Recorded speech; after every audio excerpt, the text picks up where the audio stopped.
اللہ تعالیٰ فرماتے ہیں کہ اہل ایمان اللہ سے یہ دعا مانگتے ہیں، ربنا لا تزغ قلوبنا بعد اذ ہدیتنا وہب لنا من لدنک رحمہ انک انت الوہاب۔ اللہ کہتے ہیں اہل ایمان متشابہات میں پڑھ کر، غیر ضروری بحثوں میں پڑھ کر اپنے ایمان کو خطرے میں نہیں ڈالتے، بلکہ اللہ سے دعا مانگتے ہیں، اے اللہ جب تو نے ایک مرتبہ ہمیں اسلام کی توفیق دے دی تو اب ہمارے دلوں کو اسلام سے پھیرنا مت۔ اتنا بڑا تو نے احسان، غیر مسلم کو تو یہ انعام ملا ہی نہیں ہے، تو ہمیں تو اللہ نے انعام دے دیا، اب ہم سے یہ اسلام کی نعمت چھیننا مت۔ اس دعا کا معمول بنائیں۔ دیکھو اسلام کو بچا کے لے جانا نا اس زمانے میں بڑا مشکل کام۔ اس زمانے میں آپ کے ایمان اور میرے ایمان پر ڈاکہ ڈالنے والی قوتیں ہیں۔ پہلے اتنی قوتیں، سوشل میڈیا میں آزاد ہو گیا ہے، پہلے کچھ بھی نہیں سننے کو ملتا تھا اسلام کے خلاف یا اللہ کے وجود کے خلاف۔ اب تو ایک کلپ جو ہو اللہ کے انکار ہو رہا ہوگا، ایک میں علماء کا مذاق اڑایا جا رہا ہوگا، ایک میں پیغمبر کا معاذ اللہ نقل کفر انکار کیا جا رہا ہوگا، دوسرے میں کچھ، تیسرے میں کسی اسلامی حکم کا پر اعتراض کیا جا رہا ہوگا۔ تو اس زمانے میں پھر دنیا کی محبت وہ خود انسان کو دین اور مذہب سے غافل کرتی ہے۔ ہمارے حضرت فرمایا کرتے تھے روزانہ کم سے کم 7 دفعہ یہ دعا لازمی پڑھنی چاہیے، ربنا لا تزغ قلوبنا بعد اذ ہدیتنا وہب لنا من لدنک رحمہ انک انت الوہاب۔ یہ سورہ آل عمران کی آیت نمبر 8 ہے کہ اللہ جب ایک دفعہ تو نے ہمیں ہدایت دے دی نا، اب یہ نعمت ہم سے چھیننا مت۔ پھر اللہ نے فرمایا زُيِّنَ لِلنَّاسِ حُبُّ الشَّهَوَاتِ مِنَ النِّسَاءِ وَالْبَنِينَ وَالْقَنَاطِيرِ الْمُقَنطَرَةِ، یہ بھی سورہ آل عمران کی بہت اہم آیت ہے۔ انسان دین سے غافل ان چند چیزوں کی وجہ سے ہوتا ہے۔ آج دیکھو نا پوری دنیا میں مسلمانوں کو برا کیوں کہا جاتا ہے؟ گٹر کے ڈھکن ہے نہیں ان لوگوں کے پاس، ٹیکنالوجی ہے نہیں ان لوگوں کے پاس، سڑکیں ان کی، غربت ان کے ہاں، مہنگائی ان کی، وہ عیاشی کون کر رہے ہیں جو خدا کو نہیں مانتے؟ تو اللہ نے جگہ جگہ اس کا جواب دیا۔ سورہ آل عمران میں بھی لا یغرنک تقلب الذین کفروا، اللہ کہتے ہیں حق اور باطل کا یہ معیار نہیں ہے کہ کون لگژری لائف گزار رہا ہے، کون جو ہے کراچی میں ڈھکن کے بغیر گٹروں پہ گزارا کر رہا ہے، یہ حق کا معیار بولو نہیں ہے۔ تو یہ دیکھ کے کہ وہ غریب ہے اور وہ مالدار، ایک دم اس کو یہ سمجھنا یہ ٹھیک ہے یہ غلط ہے، یہ نہیں ہوتا۔ بعض دفعہ چور ڈاکو وہ اسٹیبل ہوتے ہیں، بڑی زبردست لائف ہوتی ہے ان کی، اور ایماندار آدمی وہ غربت میں مرا جا رہا ہوتا ہے۔ تو یہ کوئی معیار نہیں ہے۔ تبھی قرآن بار بار قرآن میں یہ آیت ہے، سورہ آل عمران میں بھی ہے کہ ان کی ترقی، ان کی دنیا میں اچھل کود دیکھ کے دھوکے میں مت آؤ۔ متاع فی الدنیا، یہ دنیا کا تھوڑا سا سامان ہے۔ اصل کیا ہے؟ اگر آپ خدا پر ایمان نہیں رکھتے، اللہ کے پیغمبر پر ایمان نہیں لاتے، اللہ کے احکامات کو فالو نہیں کرتے، تو یہ ترقی آپ کو اللہ کے عذاب سے نہیں بچا سکتی۔ اور عذاب کا دن دنیا نہیں ہے، آخرت ہے۔ دنیا ہوتی عذاب کی جگہ تو یہ ترقیاں ختم کر دیتا اللہ تعالیٰ۔ اس لیے اس سے کبھی متاثر نہ ہو۔ کبھی مسلمان ترقی میں تھے، آج غیر مسلم ترقی میں، کبھی ایماندار آدمی ترقی کرتا ہے، کبھی بے ایمان ترقی کر جاتا ہے۔ تو یہ ترقی کوئی معیار نہیں ہے کسی کو ناپنے کا کہ یہ حق پرست ہے یا یہ باطل ہے۔ ہاں ہمارے حکمرانوں کا ناپنے کا ضرور ہو سکتا ہے، کیونکہ گٹر کے ڈھکن ہماری وجہ سے غائب نہیں ہوئے، یہ کس کی وجہ سے غائب ہوئے ہیں؟ حکمرانوں کی وجہ سے۔ تو حکمرانوں کو آپ جو مرضی بول دو بھائی، ہمیں کوئی پابندی نہیں ہے۔ اسلام کو یا مسلمانوں کو اگر آپ برا کہو گے اس بیس پہ کہ یہ غریب ہیں، یہ قرضوں میں جکڑے ہوئے ہیں، یہ کوئی معیار نہیں ہے۔ بعض دفعہ حق پرست لوگ مصائب میں ہوتے ہیں اور باطل لوگ ترقی کر رہے ہوتے ہیں۔ اور ویسے بھی یہ جن قوموں نے ترقی کی ہے، کون سا ان کے باپ کا پیسہ تھا جو ان کو وراثت ملا تھا؟ بر صغیر میں برطانیہ نے دھوکے سے داخل ہو کر سارا گولڈ اور جو ہندوستان کی ساری دولت کو لوٹ مار کے لے گئے، چمنیاں گرم کی ہے برطانیہ کی۔ سمجھ رہے ہو کہ نہیں سمجھ رہے؟ افریقہ میں جا کے دیکھو جہاں سونے کی کانیں گولڈ اور کوئلہ اور پلاٹینم وغیرہ نکل رہا ہے، سب پر قبضہ کس کا ہے؟ ان بیچارے کالوں کا تھوڑی ہے۔ وہاں میں نے دیکھا 2 مہینے آم ابال کے کھا رہے ہیں، آم ان جگہوں پہ جہاں سونا نکل رہا ہے۔ پوری دنیا نے ان بیچاروں کا یہ حال کیا ہوا ہے۔ تو ہم دنیا میں تو کہیں گے وہ ترقی یافتہ، یہ غریب، لیکن عین ممکن ہے قیامت میں یہ جنت میں جا رہا ہو جو آم ابال کے کھا رہا ہے۔ صحیح ہے نا؟ اور جہاں ایسے قدرتی ذخائر ہیں وہاں یہ بڑی طاقتیں لڑائیاں بھی ڈلوائی ہوئی ہوتی ہیں، امن ہی نہیں ہونے دیتے۔ تو اس لیے قرآن بار بار کہہ رہا ہے ظاہر کو دیکھ کے کبھی دھوکے میں مت آؤ۔ آج میں دیکھتا ہوں یوٹیوب پہ، ٹک ٹاک پہ ہمارے جو لبرل طبقہ ہے ان کے انٹرویوز آ رہے ہوتے ہیں، ایکچولی یہ مذہب جو ہے نا ترقی کی راہ میں رکاوٹ ہے، اور دیکھو وہ لوگ کہاں پہنچ گئے۔ تو انہوں نے ترقی کو معیار حق سمجھ لیا۔ اگر ہٹلر کو فتح ہو جاتی، مجھے ایک بات بتاؤ، وہ تو رشیا سے مار کھا گیا، تو آج ہٹلر اور اس کی قوم سے زیادہ کوئی سپیریئر ہوتا؟ امریکن بھی جرمنی سے سیکھنے جا رہے ہوتے اور کہتے یار یہ ہے حق پرست، تو کیا ہم مان لیتے ہٹلر کو حق پرست؟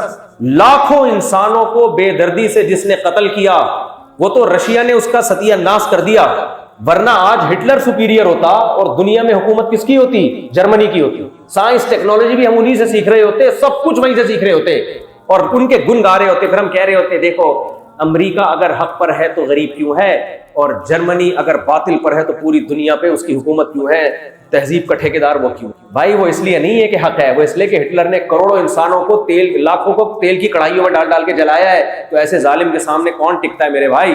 تو یہ دنیا میں بہت جلدی فیصلہ نہ کر لیا کریں کہ یہ ٹھیک ہے وہ غلط ہے، نہ اصل کب پتہ چلے گا؟ بولو آخرت ہوگا۔ دنیا میں غریب کی کوئی نہیں سنتا، وہ حق پر بھی ہو، اور چڑھتے سورج کو سب سلام کرتے ہیں چاہے وہ باطل۔ دنیا میں فرعون نے ترقی کی ہے، موسیٰ علیہ السلام اور ان کے ماننے والے روز بروز تنزل میں ہی جا رہے تھے، روز بروز تنزل۔ تو اللہ تعالیٰ نے فرمایا، تو اب یہ آیت بھی بہت اہم ہے۔ اللہ فرماتے ہیں جو چند چیزیں جو انسان کو خدا سے غافل کرتی ہیں وہ کون سی چیزیں ہیں؟ زین للناس حب الشہوات من النساء، سب سے پہلے مرد کے لیے عورت سے بڑا فتنہ، صحیح بخاری کی حدیث ہے، اچھے بھلے لوگ عورت کے حسن و جمال کے آگے پھسل جاتے۔ کتنے لڑکے آتے ہیں نیک بن گئے، تہجد فحش فلمیں نہیں چھوٹ رہی، لڑکیوں سے دوستیاں نہیں چھوٹ رہی، ہر سب قربانی دے دیں گے، ادھر آ کے پھسل جائیں گے، عورت کے پیچھے سب برباد کر دیں گے، بد نظری نہیں چھوٹتی، کوئی لیلا گزر جائے گھر تک پہنچ جائے گا اس کے پیچھے، ملنے والا کچھ بھی نہیں ہے لیکن ٹھڑک ہے، ہوس ہے۔ تو قرآن کیا کہہ رہا ہے کہ سب سے زیادہ مرد کے لیے فتنے کی چیز کیا ہے؟ بولو نا۔ اس کے بعد اللہ نے فرمایا والبنین، اولاد کی خاطر بھی انسان راہ حق سے ہٹ جاتا ہے۔ جب اولاد ہوتی ہے نا، کنوارا چھڑا چھاٹ غربت میں گزارا کر لیتا ہے، رشوت نہیں لیتا، بچے ہو جاتے ہیں پھر کہتا ہے یار ان کا کیا ہو، چوریاں بھی شروع کر دیتا ہے، رشوتیں لینا بھی شروع کر دیتا ہے، بچے بھی کہاں چھوڑتے ہیں گھر میں اس کو۔ پھر تیسرے نمبر پہ اللہ نے فرمایا والقناطیر المقنطرہ، دولت کے انبار ڈھیر، ہر آدمی چاہتا ہے میری جیب میں ڈالر کی گھڑیاں ہوں، میرے اکاؤنٹ میں پیسے ہوں، تو دولت۔ آگے فرمایا والانعام والحرث، والانعام والحرث ہے سورس آف انکم، پہلے زمانے میں کھیتی اور جانور ہی source of income, source of income اچھی ہونی چاہیے۔ بتاؤں لوگوں کو ہاں بھائی میں کہیں چپڑاسی نہیں ہوں، ٹماٹر نہیں بیچتا، میں فلاں کمپنی کا مینیجر ہوں، میرا اپنا لکڑیوں کا بزنس ہے، بھلے وہ مسواکیں بیچتا ہوں، میرا اپنا کیا ہے بزنس۔ یہ سب چیزیں انسان کو اٹریکٹ کرتی ہیں۔ اللہ فرماتے ہیں ذالک متاع الحیات الدنیا، او بھائی بہت اٹریکٹیو چیزیں ہیں، لیکن ایک بات بتاؤں یہ تھوڑے دن میں ختم ہونے والی ہیں۔ متاع کہتے ہیں جو زاد راہ ہوتا ہے نا، مسافر اپنے ساتھ نہیں کچھ چیزیں لے کے ٹفن میں نہیں، ایک آدھ کوفتہ اور ایک آدھ انڈا ونڈا لے کے جا رہے تھے ہم لوگ۔ ابے جب سفر کرتے ہیں تو ایک ٹفن میں ایک روٹی ہوتی ہے، ایک میں ایک آدھ انڈا اور کچھ دال وال، اور ایک میں چاول اور ایک میں اچار بچار، یہ ہوتا ہے نا۔ اللہ کہتے ہیں یہ پوری دنیا ڈیفنس کے 1000 گز کے بنگلے اور یہ تمہاری لینڈ کروزر والخیل المسومہ رہ گیا، سواریاں، سواری میں بھی انسان بڑا فخر کرتا ہے، لینڈ کروزر میرے پاس اور میرے پاس یہ گاڑی، تو یہ ساری چیزیں اس ٹفن کی طرح ہیں جب آپ ٹریولنگ کے دوران ایک جو بوائل انڈا جو راستے میں ٹھنڈا ہو جاتا ہے، ایک ہی انڈا وہ بھی گندا، تو یہ ہے۔ اللہ کہتے ہیں یہ ہے اس کی 2 ٹکے کی اوقات جس پہ تم رالے ٹپکا رہے ہو۔ تو کیا اے اللہ ان چیزوں کو رکھنا چھوڑ دے؟ یہ وہی بات ہے، قرآن کی ایک آیت دیکھ کے اگر فیصلے کرو گے تو گمراہ ہوگے۔ اللہ نے کہا نہ ہم نہیں کہہ رہے ان چیزوں کو چھوڑ دو، نہ ٹھیک ہے حاصل کرو۔ عورت کا حصول کیسے ہوگا؟ نکاح کے ذریعے ہوگا، پھر وہی 4 کی بات آ جاتی ہے، لیکن حلال طریقے سے۔ اور دولت کا حصول حلال کاروبار کے ذریعے ہوگا، لیکن جب اس کا آخرت سے ٹکراؤ ہو نا، لات مار دینا ان سب چیزوں کو، کیا کر دینا؟ لات، کیونکہ یہ ٹفن کی طرح ہے۔ متاع کہتے ہیں زاد راہ جو ہوتا ہے نا، تھوڑا سا سامان، تھوڑا سا، اللہ کہہ رہے ہیں بہت اتنا ہے نہیں جتنا نظر آ رہا ہے۔ اب آپ کہو گے اللہ تو کیسی باتیں کر رہا ہے، یہ تو اتنا 1000 گز کے بنگلے، وہ زبردست لائف اور حسینائیں چاروں طرف، اللہ کہہ رہے ہیں یہ چند ٹکے ہیں، ٹکے سمجھتے ہو؟ وہ ایک بڑا مزاحیہ اداکار گزرا تھا نا، کیا بولوں اس کا نام لے لینے کوئی حرج نہیں، جس کا انتقال ہو گیا، اس نے ایک زبردست بات کہی۔ پرانے زمانے میں پروگرام آتے تھے نا، انٹرنیٹ پہ کلپ آ جاتے ہیں، اس میں کلپ میں آیا کہ وہ اس کے مالک نے اس کو بول دیا 2 ٹکے کے آدمی، مالکن نے بولا 2 ٹکے کے آدمی، تو وہ رونے لگا۔ تو اس کے جو مالک جو سیٹھ نے پوچھا کیوں رو رہا ہے؟ کہہ رہے سر مجھے رونا اس بات پہ نہیں آ رہا کہ مجھے اس بات پہ آ رہا ہے کہ میری اور آپ کی حیثیت برابر ہوگی۔ آئی کیو لیول چیک کرو یار، کلپ کسی نے بھیجا مجھے اتنی ہنسی آئی، آئی کیو لیول چیک کر۔ کہہ رہا مجھے اس پہ غصہ نہیں آیا کہ مجھے اس نے 2 ٹکے کا کہہ دیا ہے، آپ کی جو میری جو مالکن ہے، مجھے رونا اس پہ آ رہا ہے کہ اس گھر میں آپ کی اور میری حیثیت برابر، یعنی آپ تو پہلے سے 2 ٹکے کے ہو، میں بھی کس کا ہو گیا؟ بعد لوگوں کو اللہ نے ایکسٹرا کچھ کھوپڑی دی ہوتی ہے۔ تو کہاں سے کہاں بات چلی گئی؟ تو اللہ کے جب میں 2 ٹکے بولتا ہوں نا، مجھے وہ کلپ دماغ میں آ جاتا ہے۔ تو اللہ کہتے ہیں یہ کیا ہے بھائی؟ 2%۔ وجہ کیا ہے؟ الحیات دنیا، دنیا کا مال و متاع ہے، اور دنیا فنا ہونے، یہ ہمیشہ آپ کتنی حسینائیں جمع کر لو، جوان نہیں رہو گے ہمیشہ، تھوڑے دنوں میں بڑھاپا۔ بیچارے بوڑھے کے لیے حسینہ ہو یا چڑیل ہو، وہ دونوں کیا ہوتی ہیں؟ بیلنس ہی نہیں ہے، تو کیا کرنا ہے؟ حسینہ ہو یا غیر حسینہ، بیلنس بہت جلدی کیا ہو جاتا ہے؟ ختم، جوانی ختم، فالج، برین ہیمریج، گھٹنوں کے مسائل، کمر کے مسائل۔ تبھی میں جلدی کہتا ہوں جلدی کر لو جو بھی کرنا ہے نا، شادی وادی۔ لوگ کہتے ہیں ایکچولی ہم اپنے پاؤں پہ کھڑے ہو جائیں گے، پھر یا بھائی تو جب پاؤں پہ کھڑا ہوگا تیرے اندر بیلنس ہی ہو چکا ہوگا اس وقت تک، ایک عمر ہوتی ہے۔ تو اللہ نے فرمایا کہ قل انبئکم بخیر من ذالکم، کیا میں تمہیں اس سے بہتر نہ بتاؤں، اس سے بہتر نہ بتاؤں؟ تو اللہ کا مقصد یہ نہیں ہے کہ ان چیزوں کو اختیار نہیں کرو، جب اس سے بہتر بتایا جاتا ہے، تو جب بتایا جاتا ہے کہ اس کی وجہ سے جب وہ ضائع ہو رہا ہو تو پھر بہتر کو اختیار کیا جاتا ہے، اور جو بہتر سے کم ہے اس کو لات مار دی جاتی ہے۔ تو اللہ فرماتے ہیں قل انبئکم بخیر من ذالکم، کیا میں تمہیں اس سے بہتر نہ بتاؤں؟ للذین اتقوا، جو تقوی اختیار کریں گے، حرام و حلال کا فرق رکھیں گے۔ عورت کی طرف جانا ہے نکاح کے ذریعے، فحش فلموں کے ذریعے، دوستیاں لگا کے جانے کی اجازت نہیں ہے۔ اللہ کہتے ہیں جو تقوی اختیار کریں گے تو ان کے لیے باغات ہیں جن کے نیچے نہریں بہتی ہیں، خالدین فیہا، بنگلے بھی ہیں باغات کے اندر، اور جس میں ہمیشہ رہیں گے، وازواج مطہرۃ، اور جس عورت کے پیچھے پڑ کر تم خدا کو ناراض کر رہے ہو آنکھوں کی لذت کی خاطر، تو صبر کر لو۔ ازواج مطہرۃ، ایسی بیویاں ملیں گی جو مطہرہ، پاک ہوں گی۔ کس چیز سے پاک؟ روحانی گندگیوں سے بھی، جسمانی گندگیوں سے بھی، بدصورتی کے عیب سے پاک ہوں گی۔ ہر وہ عیب جو عورت میں عیب سمجھا جاتا ہے، جس کو خواتین دور کرنے کی کوشش میں لگی رہتی ہیں۔ آج بیوٹی پہ کتنا خرچ ہوتا ہے، بیوٹی پارلر کروڑ پتی بن گئے ہیں، ایسے ایسے ڈسٹمپر ایجاد کر لیے، سارا دن تو مردوں نے یہ کام شروع کر دیا، کیسے غیرت کے خلاف کام ہے، مرد دلہن تیار کر رہے ہیں۔ تو خیر، تو جو بھی عورت کی خوبصورتی میں جو چیز عیب سمجھی جاتی ہے، اللہ کہتے ہیں جنت میں جو تمہیں بیویاں ملیں گی وہ ان تمام عیبوں سے پاک، ہر طرح کی گندگی سے، بدبو سے، میل کچیل سے پاک، بدصورتی کے عیب سے پاک، اور روحانی، بعض دفعہ عورت بہت خوبصورت ہوتی ہے، اخلاق کی بہت خراب ہوتی ہے، بد اخلاقی کے عیب سے بھی پاک، بے حیائی کے عیب سے پاک۔ تو جس کو قرآن نے دوسری جگہ بیان کیا، حور مقصورات فی الخیام کأنہن الیاقوت والمرجان، تو اللہ کہتے ہیں وہ اس سے کروڑہ گنا بہتر ہے۔ تمہارے پاس آپشن ہے، گند میں منہ مار لو حرام کی طرف، یا یہاں تھوڑی قربانی دے کر جو اللہ نے تمہارے لیے بنائی ہے جنت میں ان کے مستحق بن جاؤ۔ اور اللہ نے فرمایا وَرِضْوَانٌ مِّنَ اللَّهِ، سب سے بڑی بات جنت میں کیا ہوگی؟ اللہ کی رضا، اللہ تم سے خوش۔ اس کا آج احساس نہیں ہوتا، جنت میں سب سے زیادہ طلب ہی اس بات کی ہوگی کہ اللہ ہم سے خوش ہو جائے۔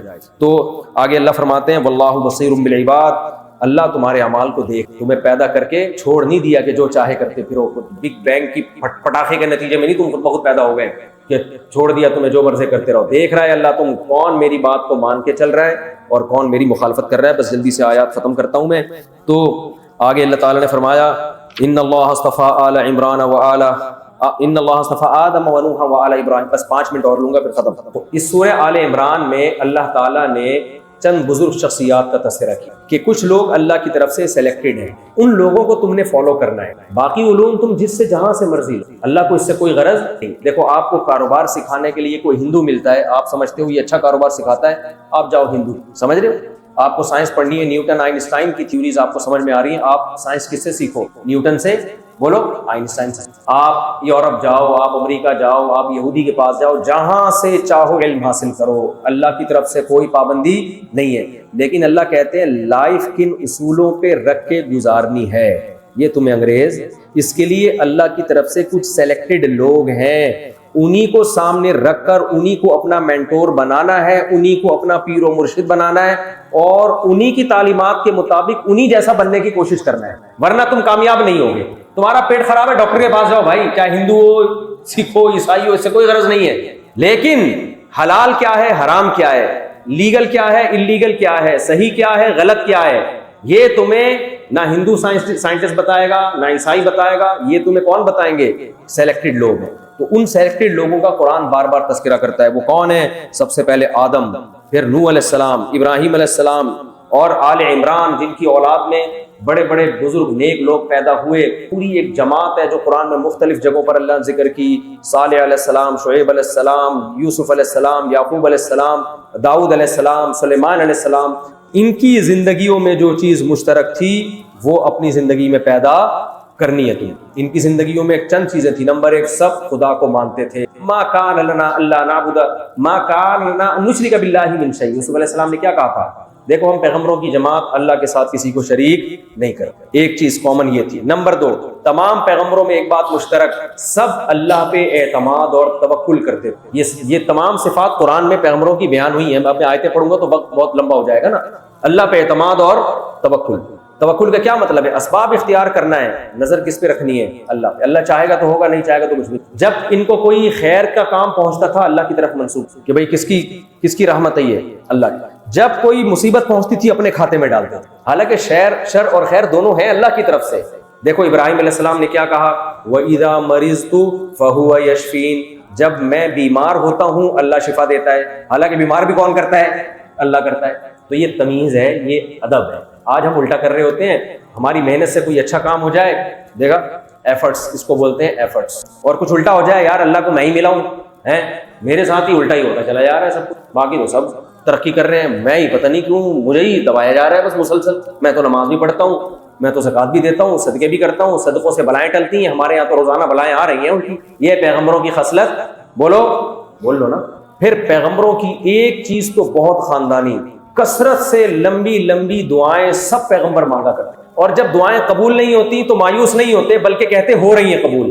بلکہ کیا کہتے ہیں؟ ہو رہی ہیں. یعقوب علیہ السلام کا بیٹا گم گیا، ساری زندگی دعائیں مانگتے رہے، دوسرا بھی گم گیا. ایک دفعہ بھی نہیں کہا کہ کیا ہو گیا، دعائیں ریورس ہو رہی ہیں. بلکہ فرمایا اعلم من اللہ ما لا تعلمون. بھائی میں اللہ کے بارے میں وہ کچھ جانتا ہوں جو تم نہیں جانتے. سمجھ رہے ہو کہ نہیں؟ ہم پتہ کیا کہتے ہیں؟ یا اللہ، ایک تو 2 رکعت نفل کی توفیق ملے گی، اپنے آپ کو بزرگ سمجھتے ہیں کہ یار میں پہنچ گیا، اب میری ساری دعائیں قبول ہو. اور دعائیں شروع کہاں سے ہوتی ہیں؟ سیٹنگ سے. سیٹنگ میری وہاں ہو جائے شاید. اگر اس طرح سے ہونا شروع ہو گئی کہ 2 رکعت پڑھی میری وہاں ہو جائے، اس پہ 10 بندے اور نظر لٹکا کے بیٹھے ہوئے ہیں. سمجھتے ہو کہ نہیں سمجھتے؟ بھائی آپ کا کام دعا مانگنا. اور اچھا، پیغمبروں کی ایک مشترک چیز یہ بھی کہ آخرت کے لیے دعائیں دنیا سے زیادہ مانگا کرتے ہیں. پیغمبروں میں ایک چیز اور مشترک، ان میں تواضع تھی. انہوں نے کبھی کوئی یہ نہیں کہا کہ میں، بلکہ اننی من المسلمین، اے اللہ جیسے دوسرے مسلمان ہیں میں بھی ہوں، مجھے بھی انہی میں شامل کر لیں. آج جو مذہبی اسکالر آئے نا جس میں میں ہو، جو کہہ رہا ہوں میں ٹھیک ہوں، اس کا مطلب وہ پیغمبروں کے ٹریک پر تو ہو ہی نہیں سکتا. پیغمبر جہاں بھی ملے گی تواضع، اے اللہ مجھے بھی مسلمانوں میں شامل کر لے. او بھائی آپ تو اہل اسلام کے سربراہ ہو، آپ تو سب سے اونچے ہو، لیکن کیسی تواضع کہ میں بھی انہی مسلمانوں میں سے ہوں، مجھے بھی انہی میں شامل کر لے. ہمیں بھی نبی نے دعا سکھائی، اللہم اہدنا فی من ہدیت. اے اللہ تو نے بہت سے لوگوں کو ہدایت دی ہے، حدیث کا ترجمہ کر رہا ہوں، مجھے بھی انہی میں شامل کر لے. وعافنا فی من عافیت. بہت سے لوگوں کو تو نے عافیت سے رکھا ہوا ہے، اس گروہ میں مجھے بھی شامل کر لے.